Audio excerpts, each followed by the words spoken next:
Hello, I'm Joel McLeod. And I'm Roland Tanner. And welcome to the 905er. This episode is our final interview for 2020. We still have 2 more episodes planned, so don't worry, we aren't going away anytime soon. However, in keeping with our plan for more uplifting and positive stories to close out the year, we took a look around us. Right now, we are in the middle of Hanukkah, and as you know, the Christmas season is in full swing. It's a time where we ought to be spending it with our families and friends, making memories to last a lifetime. But that isn't possible this year, for reasons that we are all too well aware of. For the majority of 2020, we have been separated from each other. An emergency of global proportions is not something any of us predicted or prepared for. It can be overwhelming for a lot of us, and in times such as these, we often look to our faith communities, our friends and families to get us through it. But not this time. Much like the rest of us, our places of worship have been forced to embrace that all-encompassing word of 2020, pivoting. We reached out to 2 leaders in our community to hear how they've pivoted to adapt to the challenges, as well as what lessons are to be learned from the pandemic, and maybe what perspective we need going forward. Rabbi Stephen Wise is from the Shaarei-Beth Reformed Synagogue in Oakville, and Reverend Stuart Pike is from St. Luke's Anglican Church in Burlington. Both of them join us today to share their experiences with their respective congregations and how COVID-19 has reframed their perspectives on what is most important in this world. Before we begin our chat with Rabbi Wise and Reverend Pike, both Roland and I would like to take a moment to extend our well wishes for our Jewish listeners for a very warm, socially distant, and happy Hanukkah in whatever form it might take this year. Thank you and enjoy. Hi, just Roland here, adding a quick note to Joel's introduction. Wanted to note that Imam Abdullah Hatia, the Imam of Halton Mosque in Burlington, very much wanted to join us on the podcast as well, and indeed had intended to be there. Unfortunately, a technical issue intervened, which prevented him taking part in the conversation, which was entirely our fault and not down to him. We will hope to have him on a future podcast at another date.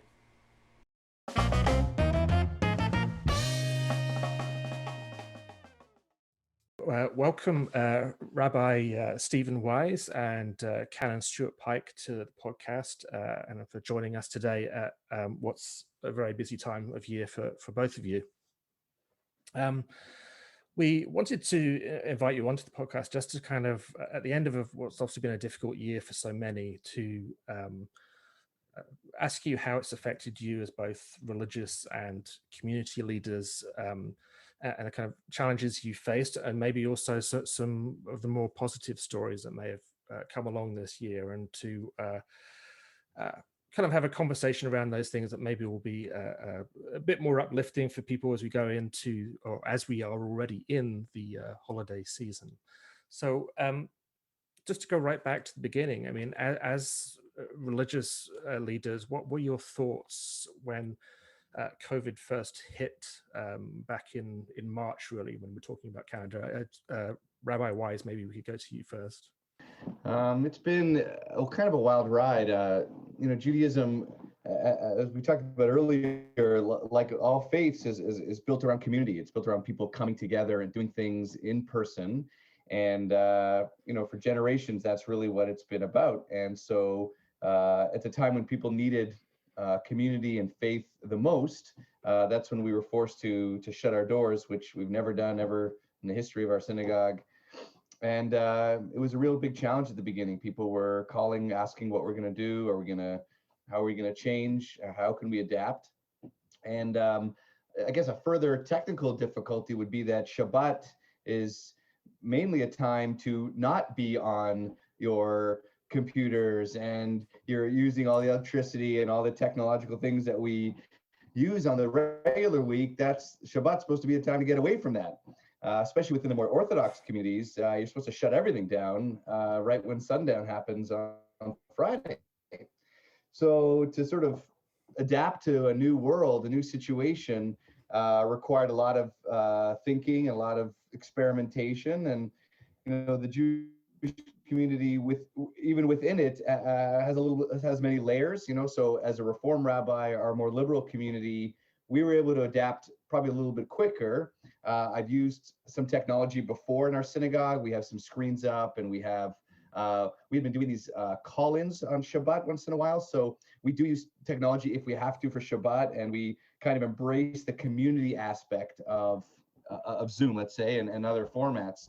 So I remember that Saturday morning, instead of getting in my car and heading to synagogue and starting services, I walked downstairs into my living room, and I pulled out the computer, and I said, okay, I guess I'm gonna just lead it here. And I sent out the link, and I was like, I have no idea how this is gonna work. And we had our movement has been so great. They've been like putting every resource imaginable on the net for us, all free of charge, like our prayer books, all those sort of copyright laws and all the kind of things that could hold us back. They just said, this is a new world. We're just going to put it all out there for you. So I had access to all these tools, and I opened up a Zoom meeting, and there we went. I was worried about Zoom bombers. I was worried about some of our, let's say, more senior people or non-technological people, how they were going to handle it. Are they going to have to phone in? And could they, those early days of Zoom when you saw people's chests, or you saw their feet, or you saw the sky, and, and the muting and the unmuting and all the kind of fun things. But at the same time, we were there, we were together. And I remember the numbers of people logging in were astounding at the beginning. And I was comforted by that, knowing that people need a place to reach out to, got online, and were able to at least access those services in those early days. There's almost a kind of reassurance in overcoming the technological difficulties, that it's almost like an adventure of sorts, I guess. Canon Pike, I should point out that I've known Canon Pike for quite some time, so if I start calling him Stuart, that's the reason. But I'm trying to treat everybody the same. But Stuart, let's just go with that for now. What was your experience? Yeah, so very similar. I mean, it caught everyone unaware, I think. And I was very, very happy that I happen to have an iPhone. I think it doesn't have to be an Apple device, but I was glad to have it. And this is my biggest tool for doing online stuff. We started just with an iPhone, and we went in our church, the three of us, three clergy, at a distance, and I had the iPhone on a table on a tripod, and I just turned it around to face whoever was talking in the liturgy. And that's the way we did it, right? We didn't miss a Sunday. And then very early on, the first week, the diocese, which is the collection of the parishes for, across Niagara, which includes Burlington, the diocese was trying to cobble together different resources that people could go to for different types of things. And our faith development person at the diocese said, can you do evening prayer? And I thought, oh, okay, because we normally do a Sunday morning worship. But I said, yeah, I can do that. And then I thought, I can do that every day, except Friday, my one day off. So it's been, I've been doing an evening prayer, just a 20-minute evening prayer every single day except Friday, and all of our Sunday worship. Like you, Rabbi Wise, the numbers were phenomenal. We were getting more hits than we ever had in-person attendance. We're getting hits from overseas. So lots of people were logging in. I think the need was there,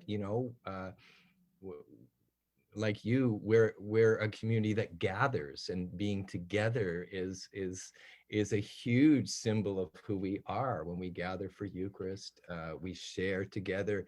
So to do this in a virtual way was a real challenge, but we stepped up to the plate, and yeah, it's been really amazing. It's actually, we've reached many of our people who couldn't come, like some of the aged. Now, some of them don't have computers, so we're putting services on DVDs and taking them to nursing homes and seniors residences and stuff. And it's not 100% coverage, but it is way more than we ever have had in the past. It's not the same, but it is meeting the need, I think, for many people. So, Rabbi Wise, you mentioned at the start about how when this pandemic hit, it's a global catastrophe, a global emergency, and when something of that size and scope hits us, we do try and go towards our synagogues, our churches, that our faith community to kind of sustain us and get us through it. And I always thought that the kind of the insidious nature of this disease was that it took that away from us.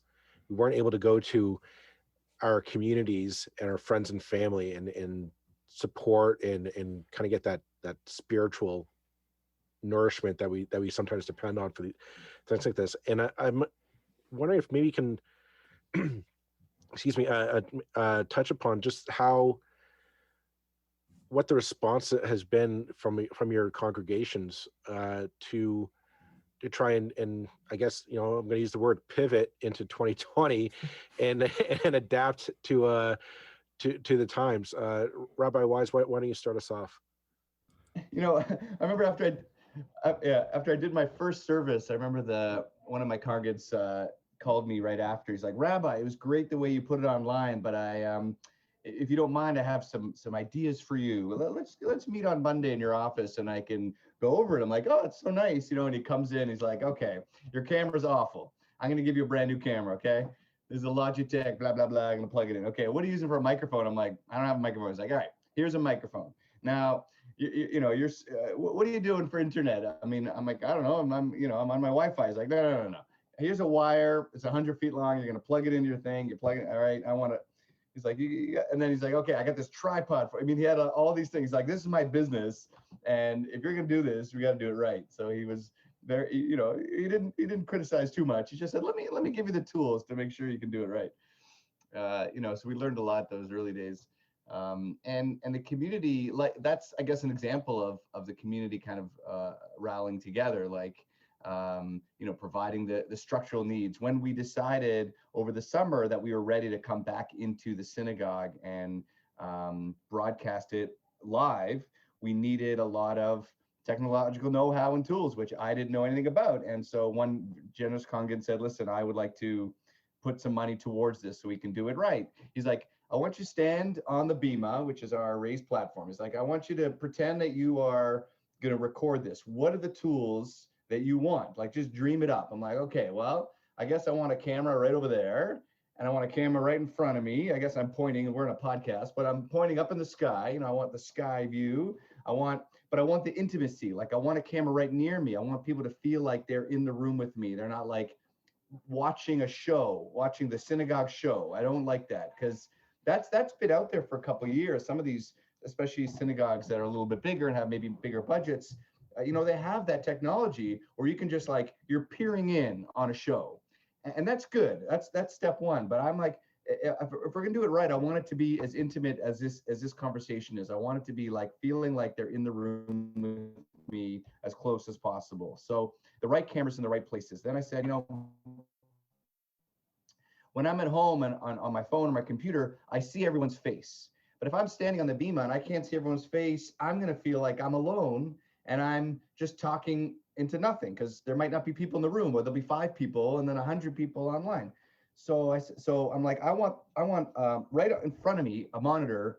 I want it built in to this table without everyone's face on it. And I'm like, okay, we can do that. And I was like, and also, I don't want to touch any of the technology while I'm praying. I want to pray. I want someone else sitting over there in the corner with all, got all the tech ready to go, and he's pushing the buttons, and I can just say, hey, turn the page, and also I want the prayers on a screen so that everyone can watch the prayers beside me. And I don't have to say page numbers, because I hate saying page numbers. I just want everything to flow. So, I asked for the moon, and they delivered. We pulled things together, and I think that's, what I want, in your question about, like, how do people remain connected? I wanted there to have that feeling of intimacy, even though we're looking at each other on screens. And I do that, like, for example, when I start my service, I say hi to everybody. I don't care how many people are in the room. I say Shabbat Shalom, and I wait for them. I say, hey, Eleanor, Shabbat Shalom, Shabbat Shalom, Rabbi. And then I just go one by one through every box on my screen. And so everyone feels like they're there. And there are other prayers in our service where there's a lot like a call and response, right? I'm sure that's the same in Christianity and other prayer groups. There's moments where like it's a very big honor to say a certain prayer, like when we're doing our Torah reading. So I'm like, I open it up and I have the same kind of back and forth with people, no matter where they are, sitting in an armchair, sitting at a table, the stand. I had people in a car, hopefully stopped, but they're zooming in and they're part of the service. I don't want it to be the service show. I want it to be that real connection, and that's something I really strove to do. And I think from what I'm hearing from the other people is that we've really managed to do that. And like with Stuart, as you were saying, I think that's why the numbers are remaining high in terms of participation. And do you think these are things that will, Stuart, directing this at you, do you think these are things that, when we get back to normal, when everybody's had the vaccine or whatever, these are things that you may carry on, you may keep doing to some degree, or do you think? Absolutely. This has been, a kick in the rear to get us into technology that we should have been doing a long time ago. There's always the balance between the intimacy thing, which I really agree with Stephen about it, to just have a static picture of watching from afar. So that is a challenge, and I think we can get better at it. But we likewise had a parishioner who had all kinds of know-how, and we got people threw some money to get also a Logitech. It's probably the same camera. It zooms and pans, it's like just incredible, and a tripod. And so we've been doing that. And the other thing that we introduced, we did it as a YouTube. So it isn't Zoom, but there's our organist also, when we did it that way, we could produce some pretty good music, which is really hard to do.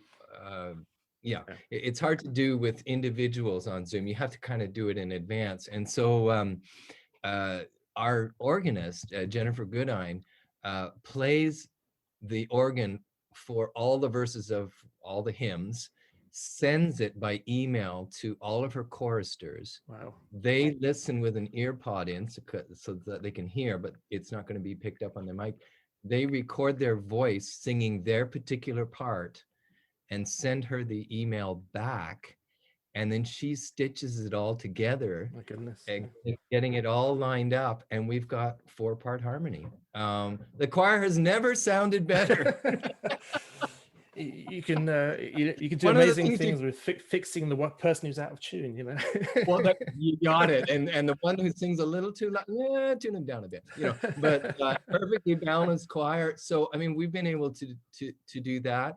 We also got readers from home reading one of the lessons. And so it'll be going along with us in the church, and then it'll cut to someone reading from home or playing their violin from home or doing something else from home. And then we finish up with a Zoom coffee hour at 11. And we also introduced the safest actual physical communion that you can imagine.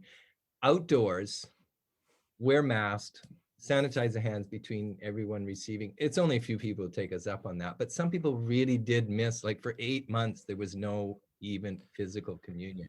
So we do that. It's outdoors, and everyone's masked, etc. And they're only there for a minute to receive communion. Then they go home to join the Zoom coffee hour. So we decided not to reopen for in-person service. So the only thing we do is that one communion distribution. And as I say, it's done exceedingly safely, and only about 10 or 12 people take us up on that. Most people are just happy participating in the service from home. Obviously, there were, I don't know what the current regulations are for our bit of Halton, but certainly a few weeks ago, I think there was up to 50, and different, I know different denominations, different religions have taken different approaches to this. St. Luke's didn't reopen, and I know I know from speaking to you a couple of weeks ago that was, partly because you have a significant number of older people in the congregation who are obviously at high risk. Rabbi Wise, how has your synagogue dealt with that same question? Well, there were some controversial moments over the summer when we debated whether to open up or not. In fact, one or two families left because we did open.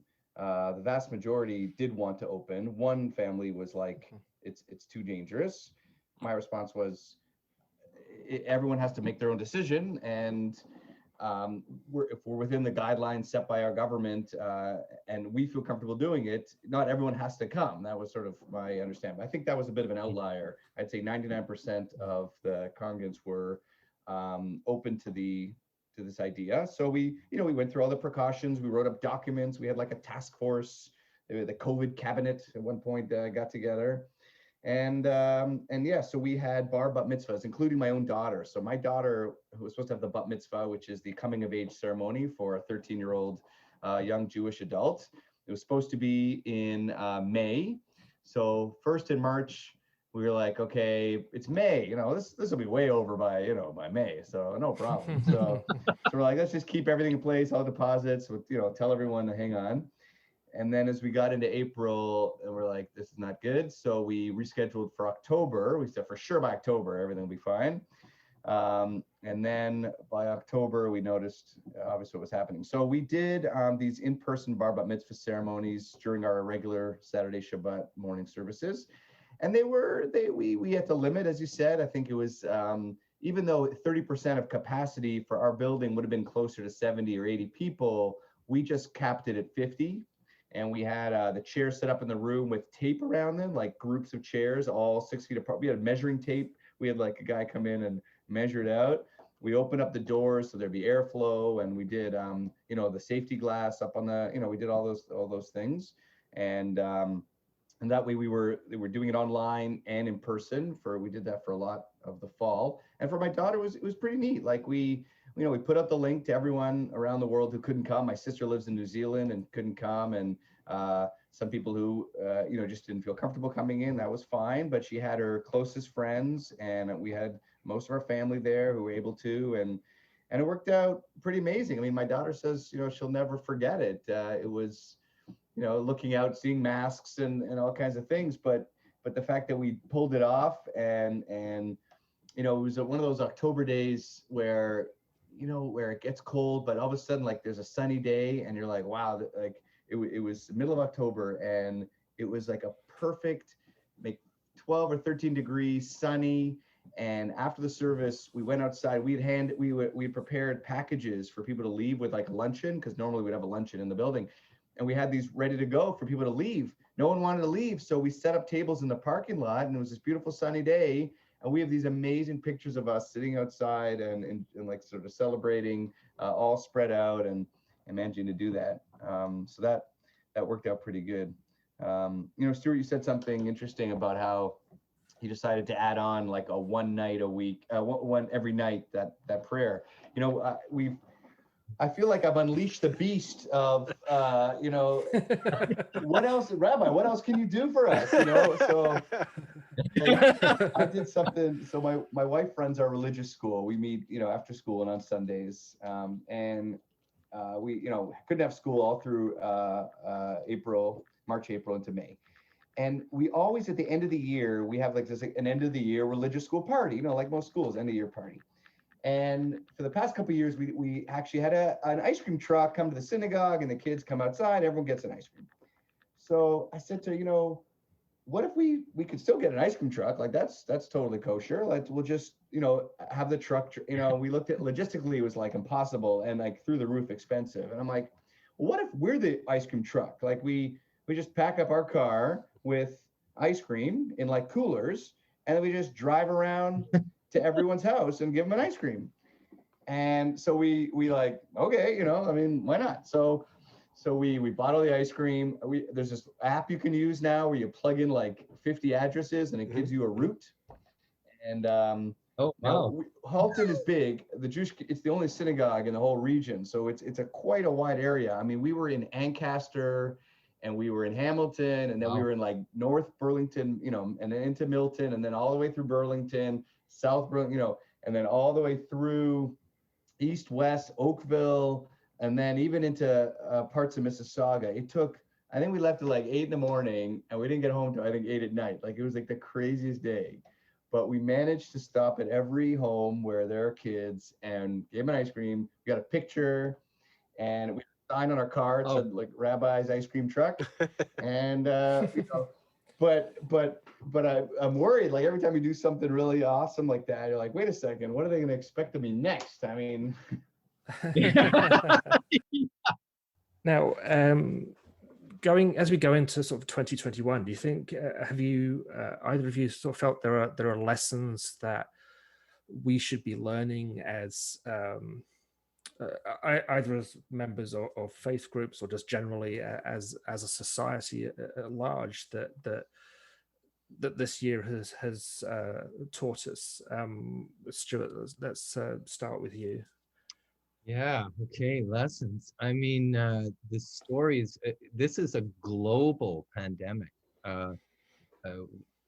This has hit absolutely every community in the world, as far as I know. I think one of the lessons for me, I've been connecting with people around the world through the internet, through Zoom or Facebook or whatever. As I say, there are people logging into our services or watching them from all over. So one of the lessons for me, I mean, it's not new, but we have a pretty good social safety net here in Canada. The government has stepped to the plate. It's going to cost a fortune, and we'll be paying it for years to come. And we need, as good citizens, we need to do that with a smile on our face and gratefulness in our hearts, I believe. We've been, many people have been saved from the very, very worst of misery, but it's not so in many, many places of the world. So I've been trying to reach out to some communities, just dropping a bucket kind of thing, through trying to support them. The evening prayer that I do every evening, there's a little link to donate to a GoFundMe, which has helped to get food and medicine to some communities in India and South America and stuff. So I think really we need to, I think the lesson for me is that we really are a global community too, and we've got to find better ways of supporting humankind in a global way. So I think there's been all kinds of lessons learned. I think that there has been plenty of generosity. There's been some poorer stories too, but there's the stories of generosity and reaching out. Are really heartwarming. But it's got to be more than just, it's got to be more than the bare minimum. We've got to work towards supporting each other on a global level. Actually, I mean, Joel and I were kind of speaking about this the other day, and that, obviously the speed with which a multitude of vaccines have been developed is astonishing, and I guess a testament to where we are in terms of technology and research and all those things, but also a testament to a global response to a global crisis, I guess. That researchers and scientists from all kinds of different backgrounds. I know two of the key researchers in the first vaccine, I believe, were immigrants from Turkey to the United States. It's that kind of global response, I think, is quite interesting. Rabbi Wise, what have been the main lessons you've taken from this year? I think I'm thinking on both on a personal level and a communal level. On a personal level, I have 3 kids, and we are busy all the time. We're running around. I'm working hard. My wife's working hard. The kids, they're going off to hockey, this, that, and the other. And all of a sudden, it was like, wow, it's so slow. Like, the pace just dropped to a snail's pace. It just dropped, like, so many commitments that you think you have to do. you don't really have to do. And I heard that from a lot of my friends and members of my community, that like, we realized you could just spend some time not running around. And that's a lesson that I've really taken to heart, to try and, my kids just say, oh, you're home more for dinner, or, this summer we rented an RV. We just took a little road trip, and it was great. My kids usually go to camp. Listen, my kids have great activities and they see their friends, and, as best they can, but it's been just, it's been a real eye opener to just chill a little bit, to relax and not feel like you got to run around and do things all the time.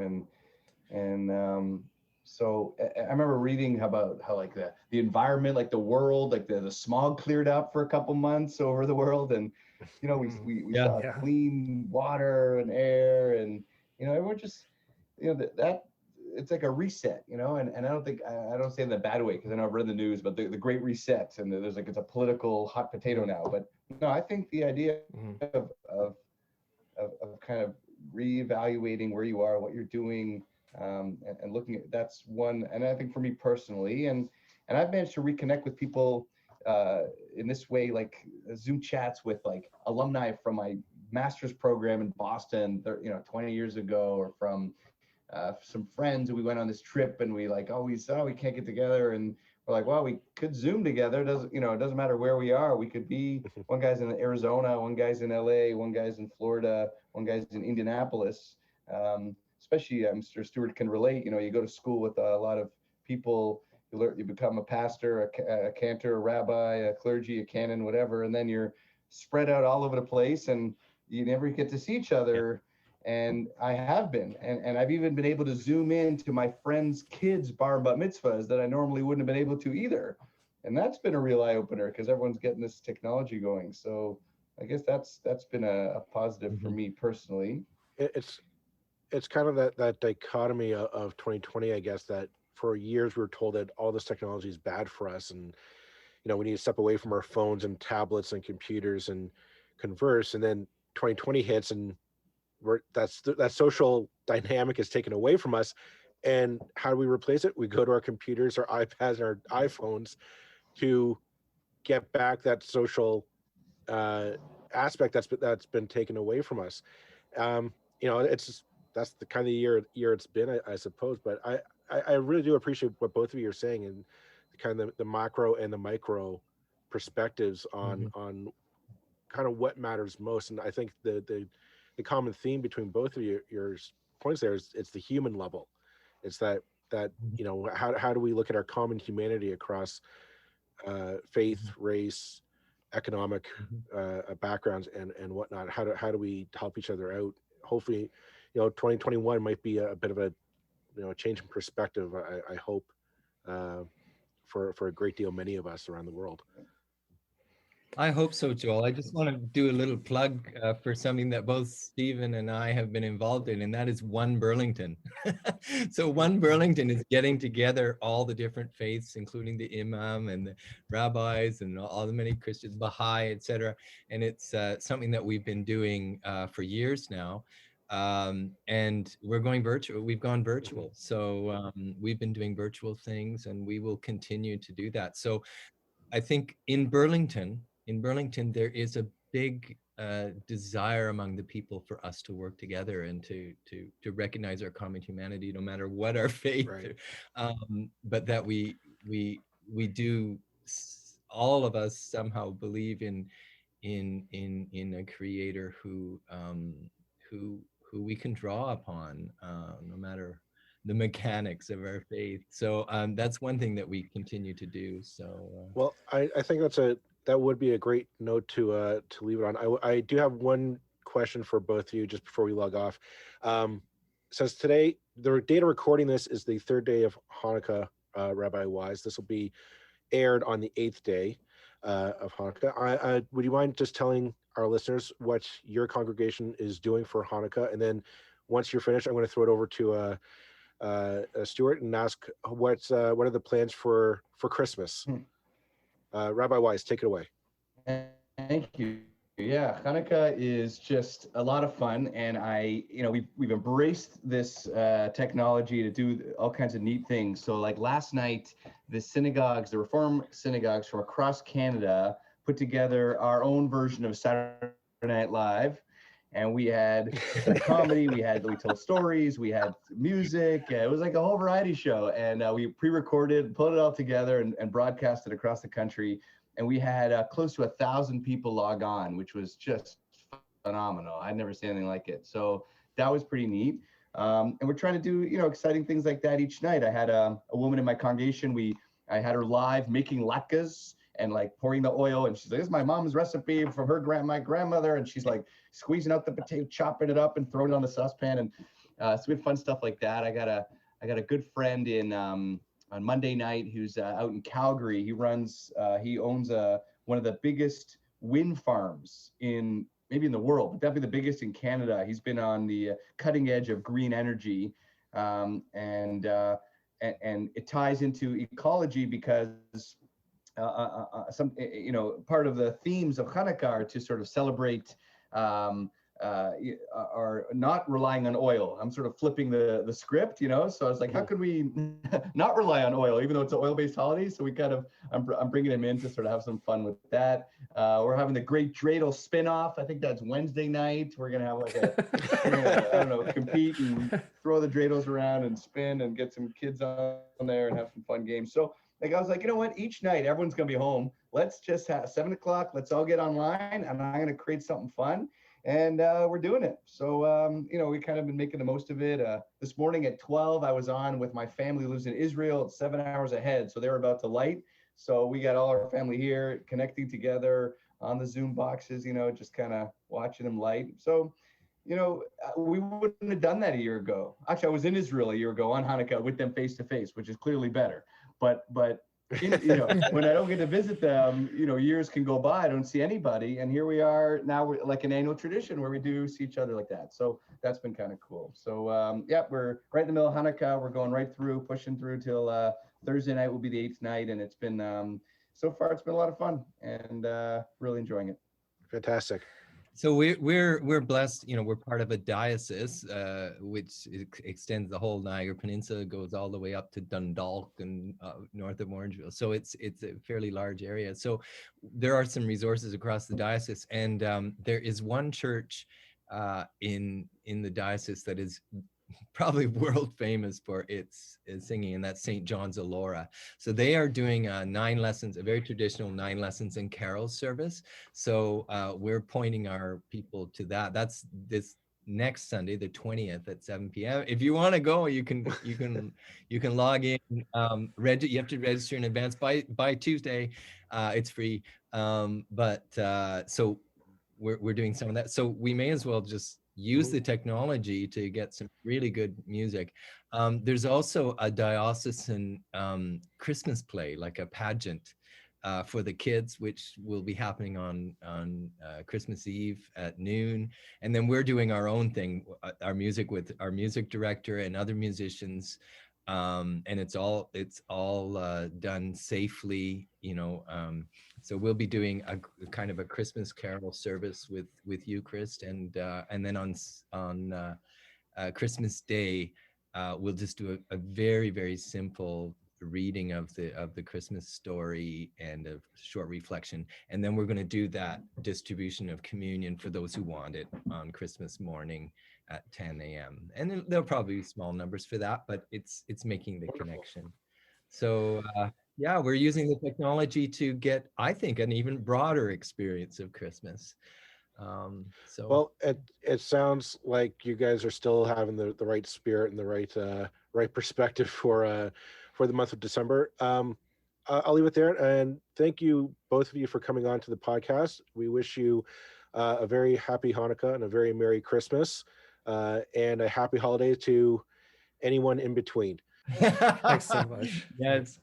Well, thank you so much for the invitation. It's been an honor to be here and to be speaking with Stephen and Roland and Joel. Thank you so much. Thank you. Thank you so much. Thanks.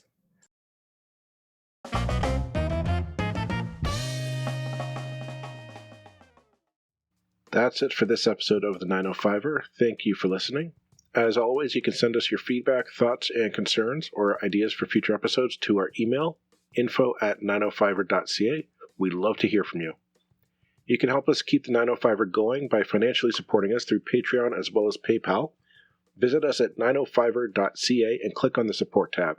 As well, links are in the show notes for your convenience.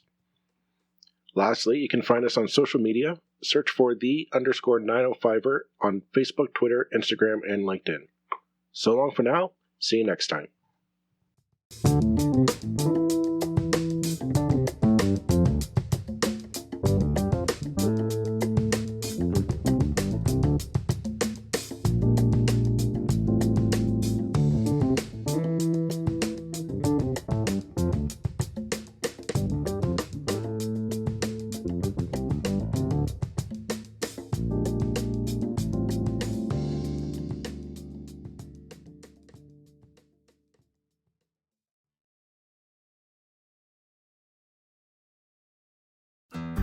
You looking to make the most out of this life and optimize your personal wellness? Then check out the Natural Man Podcast. Join me, host Mike C., as we explore all areas of human wellness, physical, mental, and emotional. Learn strategies to optimize your own well-being and be in the driver's seat of your own health. Remember, your doctor works for you. Learn biohacks, neurohacks, ways to improve sleep, and ways to optimize your body and your mind. Check us out on Apple, Spotify, the Fountain app, and at naturalmanpodcast.com.